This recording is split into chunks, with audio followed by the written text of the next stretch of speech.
¿Se han preguntado alguna vez cómo de accesible es su hogar? Accesibilidad, esa palabra que muchas veces oímos, pero igual no nos llegamos a enterar a qué aspectos o todo lo que engloba. Les planteo, por ejemplo, si tuvieran que ir con muletas o en silla de ruedas por un accidente, una enfermedad, ¿podrían seguir viviendo en su propia casa? Profundizamos en este tema con Hogar Más Vida. Hoy nos visitan Javier Tomás, gerente. Bienvenido. Hola, bien, gracias Pilar y buenos días a todos los oyentes y espectadores. También nos acompaña Raquel Abusada, terapeuta ocupacional. Bienvenida, Raquel. Gracias, Pilar. Buenos días. Y hablamos de accesibilidad, Javier.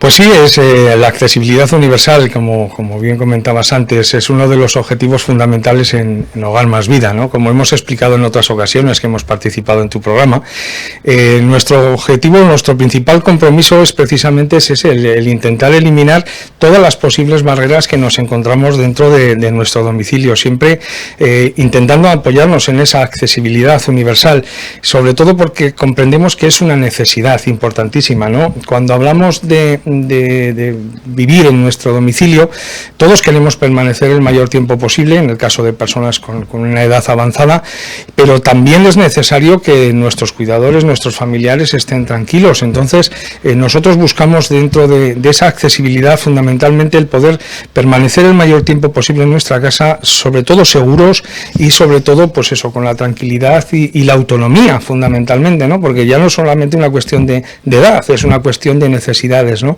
Intentamos que sea lo más inclusivo posible, precisamente pues para que cualquier persona con cualquier discapacidad o cualquier trastorno pues pueda disfrutar en su día a día, ¿no? De su domicilio, de su vida y ser pues eso, lo más autónomo, independiente y con la mayor seguridad. Ese es nuestro objetivo fundamental. Cuando hablamos de esa accesibilidad, de esa inclusión, permanecer en el hogar, ¿cómo se diferencia hacer una reforma a esas adaptaciones que realizáis en Hogar Más Vida?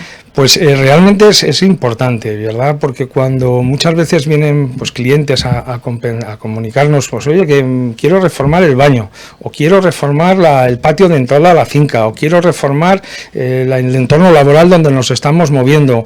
Pues claro, nosotros siempre les decimos lo mismo. Una cosa es reformar, que reformar, pues como yo digo siempre en confianza, es tirar el metro y el mantener los estándares arquitectónicos, ¿no? O la decoración, el 1,50 de giro, la baldosa de un color, el plato de otro color, etcétera, etcétera, etcétera. Digamos que es un poquito estético, un poquito pues lo que es la bañilería, lo que es el trabajo del gremio en particular, y adaptar es basarnos en las necesidades concretas de la persona. Esa es realmente la diferencia. Nosotros lo que nos apoyamos a través de la terapia ocupacional es en buscar la funcionalidad de esta persona, buscar cuáles son sus necesidades concretas, cuál es su entorno, cuál es su evolución. Entonces, a partir de ahí, pues vamos aportando soluciones, tanto en la iluminación, en contrastes, en accesorios de ayuda básica, en fin. Lo que intentamos aportar es soluciones dependiendo de la situación de la persona, de su entorno y de cómo vive y cuál va a ser su evolución, ¿no? Eso es adaptar.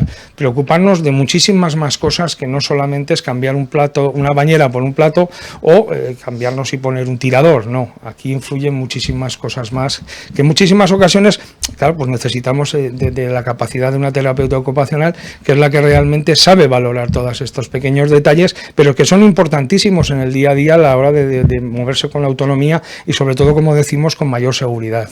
Claro, por lo que comentabas, esas medidas pueden quedarse un poco en lo superficial, pero no ser suficientes, ¿no? Como decías, influye mucho el tipo de discapacidad que se tenga o problema, y de ahí la importancia de la personalización. Correcto.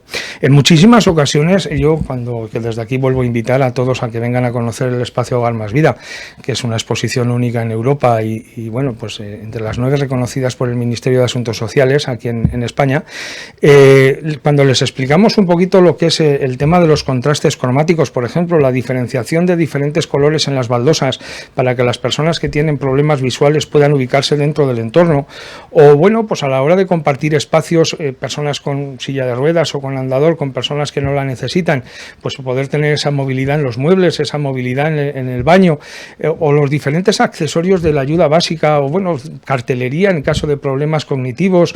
Bueno, pues un poquito por lo que hablábamos desde el principio, ¿no? El intentar aportar esas pequeñas soluciones no exclusivas, porque una de las cosas que que nosotros pretendemos es que todo sea inclusivo, también el precio, porque en muchas ocasiones se le tiene miedo diciendo que las cosas son muy caras y realmente no es una cuestión de dinero, es una cuestión de criterio.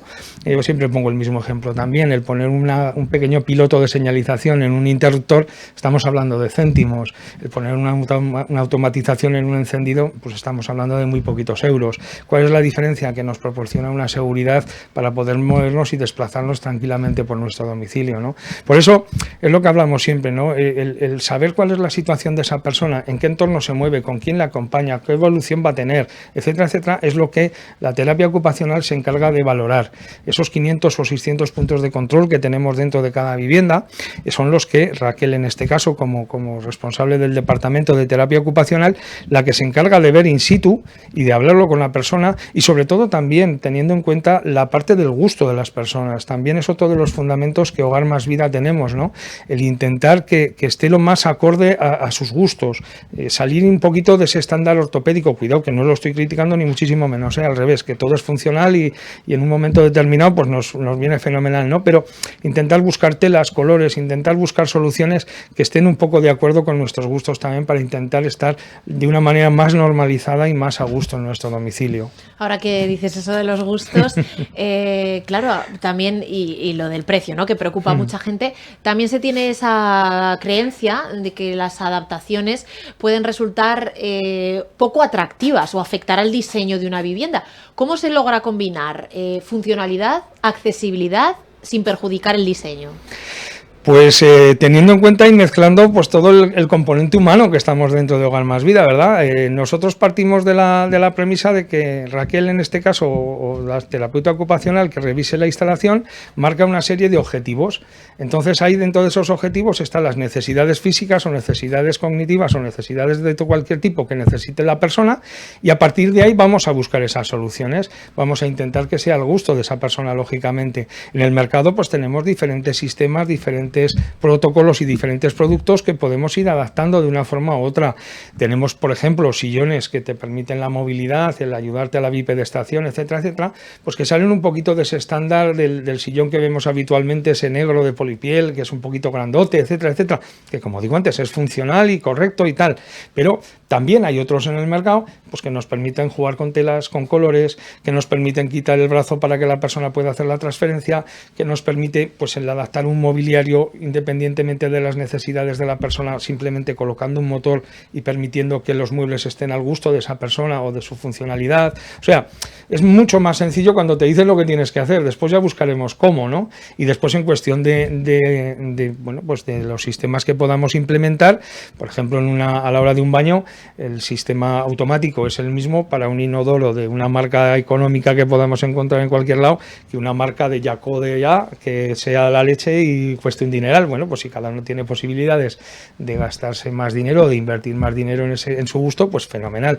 pero que cualquiera tenga esa solución lo más económica posible. Claro, para hablar, reiteramos ese término de accesibilidad universal. Sí. Y hemos hablado de cómo se adaptan a los gustos, a los precios y también, obviamente, lo más importante, poniendo primero a la persona, es la discapacidad, la necesidad que tenga esa persona. Raquel, ¿cómo se hacen esas adaptaciones personalizadas?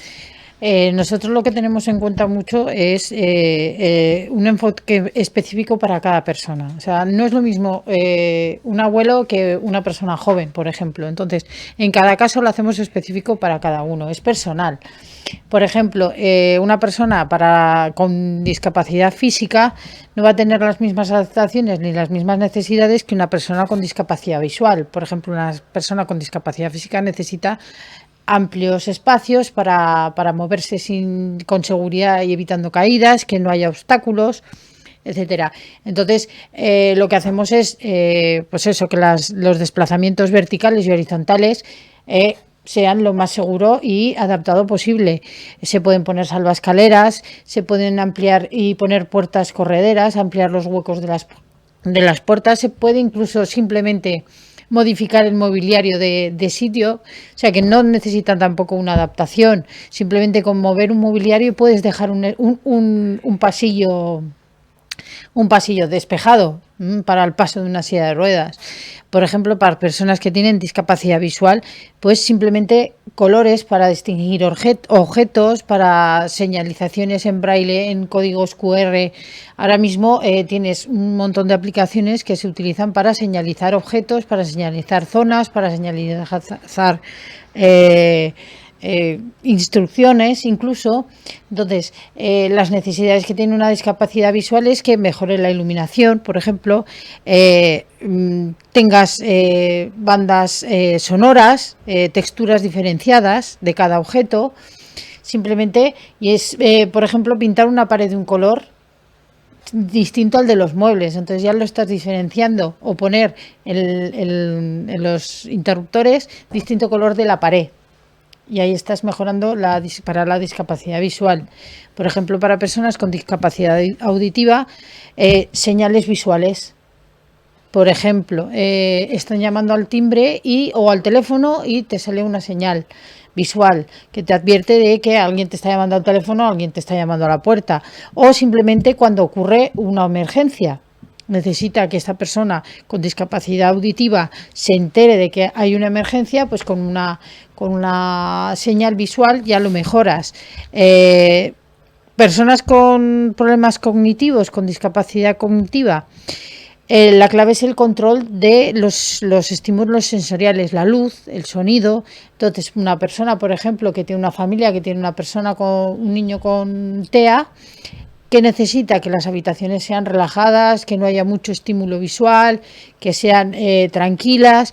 Entonces, zonas tranquilas, colores suaves, etcétera. Entonces, pero también quiero destacar que todas estas adaptaciones que se le hacen a las personas sirven para todo el mundo.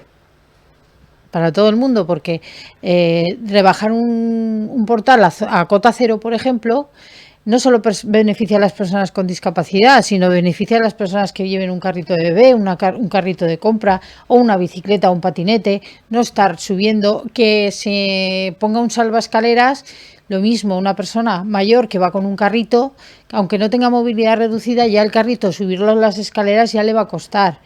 Un niño se va a orientar mejor si hay una cartelería que él entienda en una zona o espacio. Entonces, como siempre digo, beneficia a todo el mundo, no solo a las personas con discapacidad. Desde luego, muchas veces hemos comentado ese ejercicio de ponernos en los zapatos del otro, en la piel del otro, y como decías, pues claro, unos carteles, unas señales luminosas, no solo, porque claro, hay que pensar que los hogares, muy pocas ocasiones vive esa persona sola, sino exacto, que tienen que estar diseñados para que funcione toda la familia, ¿no, Raquel? Exacto. Como siempre decimos, tenemos en cuenta a la persona, pero también a su entorno, porque tú puedes instalar unas cámaras de vigilancia, pero tienes que tener el consentimiento de la persona, aunque su entorno tienes que tener el consentimiento de ella. Por ejemplo, si yo pongo un lavabo que se regula en altura, va a beneficiar para un niño que está aprendiendo a lavarse los dientes, pero para una persona que va en silla de ruedas se va a poner a su altura. Pero si esa persona en silla de ruedas tiene como pareja una persona muy alta, si le pones el lavabo a su altura, al final va a acabar muerto de la espalda. Entonces, eso sirve para todas las personas del domicilio, del entorno y de la misma persona. Claro. Entonces, beneficia a todos. Claro, pensar en todos. Hemos comentado también aquí en alguna ocasión pues esos avances, ¿no? Científicos, tecnológicos que nos permiten mejorar, pero ¿hacia dónde vamos? ¿Cuál es el futuro de la accesibilidad universal y por qué es importante que pensemos en cómo de accesible es nuestro hogar, Javier? Pues, qué pregunta más difícil, qué pregunta el futuro. Yo te voy a poner de ejemplo uno de los últimos productos que nos han venido a Hogar Más Vida, nos han presentado, son unos detectores de caídas que están gestionados por la inteligencia artificial, la tan famosa inteligencia artificial que estamos oyendo habitualmente estos días, ¿no? Estos detectores, por ejemplo, lo que hacen es durante unos días adquirir el hábito y la memoria de cuál es la situación habitual de ese espacio, ¿no? Y en base a eso, pues va haciendo diferentes composiciones para que cuando realmente existe una caída, pues sepa si esa persona es la que habitualmente está en esa habitación, si hay alguna persona que la acompaña, quién es, etcétera, etcétera, de manera totalmente automática. vida, ¿vale? Entonces, el futuro va hacia allí, pero para mí lo más importante del futuro sería la concienciación. La concienciación yo creo que realmente es la parte que necesitamos todos tener, ¿no? El reconocer que en un momento determinado vamos a ser usuarios de cualquier tipo de ayuda o de facilitarnos esa vida, ¿no?